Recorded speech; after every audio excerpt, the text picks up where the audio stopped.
let's face it, ultimately, your happiness is their nightmare. Have you ever gone to post something happy online, or maybe you've been on a night out, or maybe you've had something happy happen and you wanted to share it, but then you get that knot in your stomach. You start wondering, what will they think? You are not alone. What if I was to tell you that your success, your happiness, and your peace are a profound source of distress for the narcissist? We're not just talking moving on, we're talking about finding real happiness from the inside out. Today, we're gonna pull back the curtain on that turmoil that they face when they see you thriving without them. We will explore why your happiness, reality that challenges the narcissist's sense of self. Interested? Watch this video. Hello, my friends, and welcome back. I hope that you're all doing really well. I always hope that you're doing really well. But today's video, I really wanted to kind of look at the aftermath after the relationship has ended and what is going to happen next, and how your happiness and your moving on is going to affect them. Now, I wanted to make this video because it's exactly that. What is going to happen to them? Now, you're not alone in thinking this. Like so many clients, and I get so many questions here on the channel, like, what is happening for them? What are they feeling? What's going on? What what's going to happen when I move on? Are they going to come back? What is going to happen when I get my life back together and I want to meet someone, or I want to move on in my life? And I think this is a really valid question. So I want to unpack this in this video. It's probably not what you're thinking, but nevertheless, let's get into okay, so the first thing, this is the ultimate betrayal. Okay, so for narcissists, relationships are not about love. They're about control, they're about manipulation, and it's about getting a particular outcome. This all stems from a very unstable sense of self. They're not rooted in reality. They're not rooted in what is going on for them, particularly right now. It's all about an outcome, something that is going to happen later, something that they desire to happen. They're not living in their reality. So their perception of things is a little bit skewed. Yeah, it kind of like to. And what they look for is something called narcissistic supply. And this is kind of like a term that is used in pop psychology, kind of street psychology out there. But narcissistic supply basically is the desired outcome of how and what it is that that person is seeking. They're wanting to get their needs met. So everything that they do is circled around that. It's all about centered about them. So if we're looking about the ultimate betrayal, okay, this all starts right from the beginning, because if we're talking about relationships, this is not a relationship that you have with a narcissist. It is all orchestrated, it works in cycles, and you are required to follow a certain behavioral pattern or behave in a certain way. So you ultimately, if you really think about it, you become trapped in a cycle. You are trapped in this dynamic, in this relationship with this person. And you actually, as I was saying this, like, it's really hard for you to leave, but you don't want to leave, but you know you should leave. You don't want to be in it. But then again, there is this crippling self-doubt because you're constantly gaslighted, you're constantly lied to. So this is what keeps you trapped. Constantly wanting to serve the narcissist, to please them, to make them feel good in some way, at the detriment of you. Now, the reason why I'm going into greater detail about this right now in this video, right at the beginning, is because that is the betrayal.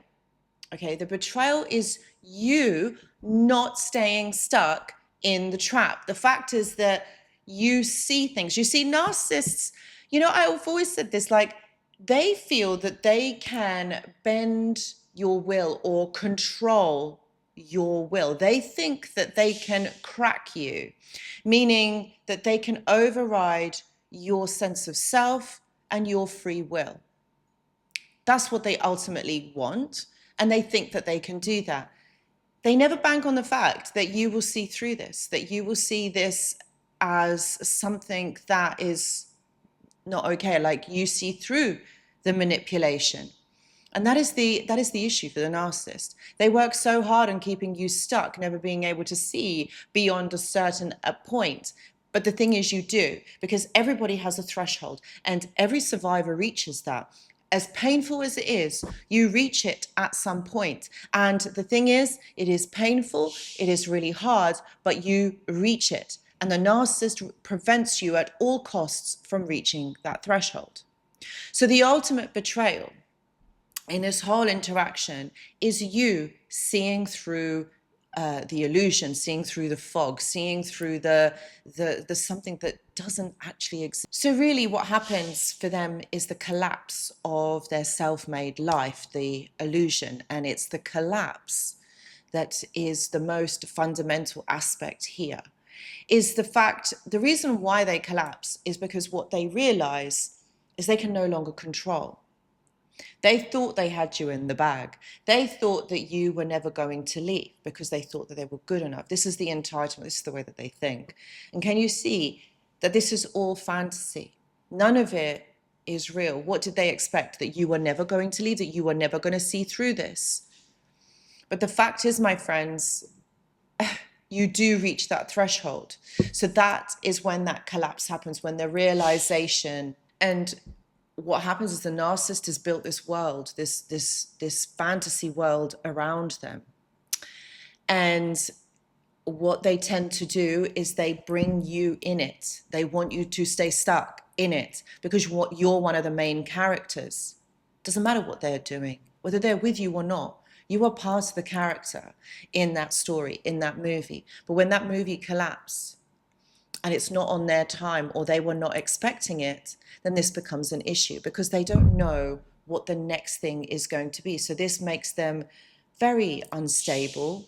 They cannot predict the next move because they don't know what the next move is going to happen. And also you are behaving in a different way. So they can't predict what is going to happen. So this makes them very unstable, very unsettled within themselves. Because you see, they've envisaged this to happen in a certain way. And when that doesn't happen, this is where the issue lies. They scramble around trying to regain this, or what they tend to do is they start to punish you because you've left, you're not behaving in the correct way like you should be. So whilst that is going on, they don't feel good in themselves. They don't feel like they have got full control. And they possibly believed that you couldn't be happy without them. They could have done. This could have been a thing, my friends, but you see, they believe that they are the star in this story, that it's all about them, and that you are going to behave the way that they want you to. So when you do post that picture from your holiday, or you're celebrating a promotion or a happy moment with your friends, or when you're just sharing parts of your life, you know, that you're happy. The thing is, the way that the narcissist sees this is as though you are ripping a page out of their book and you are setting it on fire. They cannot stand this. They feel like you are doing them a great disservice because in their mind, okay, this script is not going the way it's supposed to, but also added to that fact is they believe that you belong to them. Yes, my friends, this is called objectification. You belong to the narcissist, so they think. So they think that you have to do what they want you to do. You are bound to them, meaning so that they can control you. They can do whatever it is they want to you, and that you will never leave. Objectification. It's like an object. You are theirs and they control you, they own you. And this is an issue because it's all to do with the attachment disorder that they have. And that's why they think in this way. That's why they behave in this way. That's why all of these behaviors that you see, that you experience, all these videos, all these YouTubers that talk about it, all these blogs that you read, All of the behavior follows the same pattern. It's like the same recipe that they've all been cooking from. And the reason for this is because of the attachment disorder. Because if you think a certain way, you're going to behave a certain way. Because if that is damaged and you have problems with attachment, this is how that behavior is going to show up in everyday life. And this is about the agony of losing control. You see, I think you really have to understand that for a narcissist, control is the actual thing that makes them tick. Like, this is so important to them. And I don't think like enough emphasis is kind of put on this so that we understand that the narcissist wants you to be indebted to them, wants you to behave in a certain way. You are not allowed to be happy or independent of them. It should be only with them, and they are the ones to make you happy. But the thing is, they don't make you happy, but they think that they do. And this is called fantasy thinking. In psychology, there's something called fantasy thinking, because you're living in a fantasy. It isn't reality. Can you not see that you're hurting this person? Can you not see how much you're upsetting this person? The thing is, my friends, they do see it, and they do know. But because of their lowered levels of empathy, it's a detachment, okay? When you're detached from reality, you're detached from people, and your only option is to think about yourself. This is how you are going to behave. It's not the fact that whether they care how you feel or they care what's going on. They are detached. They don't feel and think the same way that me or you do. So you have to see it like, why are they doing this? They're doing this because no, it is not personal to you. Seriously, it's not personal to you. It's because of the way that they are. It's because of the way that they have learned to be. And this is why this happens. This is why they behave in this way. So coming back to the original point, they watch from a distance. They watch you move on. You think they're happy for you. You think they're going to be congratulating you, because it's almost as though you have broken free from prison. And they're like the prison guards that are trying to pull you back. But the fact is you've left, you've gone, you've served your time, you have left. And this is a bit embarrassing for the narcissist. The fact that you have gone, and no matter what they say or do, is that you are not coming back. And the thing is, that just reinstalls to them how many issues they have and everything that is wrong with them. Because think about it.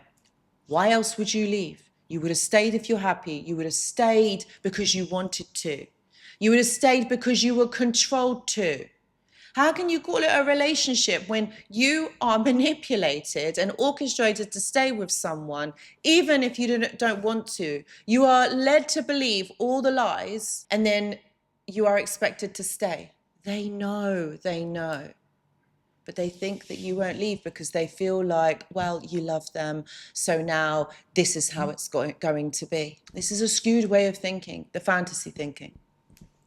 So you trying to talk with them, you trying to work it out with them, this is why it would never work. This is why it's never going to go anywhere.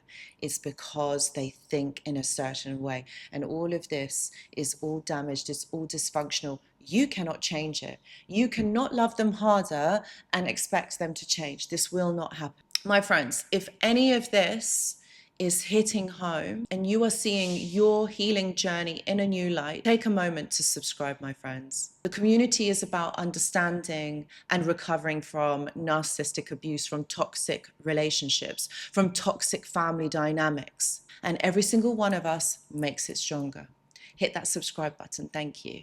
Then we have the other aspect of this, and the last thing that I will mention is the green-eyed monster, the pathological envy. Now, I'm not talking about that little jealousy because, oh, you've got this and you got that. No. I'm talking pathology here. Pathological envy. It's very different from jealousy. The narcissist struggles to feel happiness for other people. They cannot embody that. They cannot understand it because of their lowered levels of empathy. They see your life as improving, and they feel as though those blessings are somehow stolen from them. This isn't a normal post-breakup jealousy. No. Like I said, we're talking about pathology here. This is where The devaluing kicks up another level. Did you get a better job? Are you having more fun than them? Are you making more money than them? Are you actually dating someone apart from them? They may even kind of stalk your social media. They may even kind of ask other people how you're doing, what you're doing, because they want to know. They want to compare. And it's all about the ego. These are all egotistical behaviors that cause them to think like this, that cause them to behave in this way. So whether you feel guilty or upset for moving on, please don't, my friends. Please do not. Because you need this. Your happiness is for you and it is deserved. This isn't about you trying to pull yourself back to make someone else happy. No, no, no. You have to understand what is going on here, okay? And it isn't pretty. It is not a positive thing that is happening here. So the next time that you hesitate before posting, or you feel a little bit of, I don't know, a little bit of a twang, a little bit of an issue, you know, being with your friends, being happy, embrace it. Take it with both hands, because you deserve it, my friends. You really do. If you like videos like this, please do give it a thumbs up, and please know that I also do offer one-to-one consultations. Please see the description box below. Thank you so much for watching, and I really hope to see you in the next video.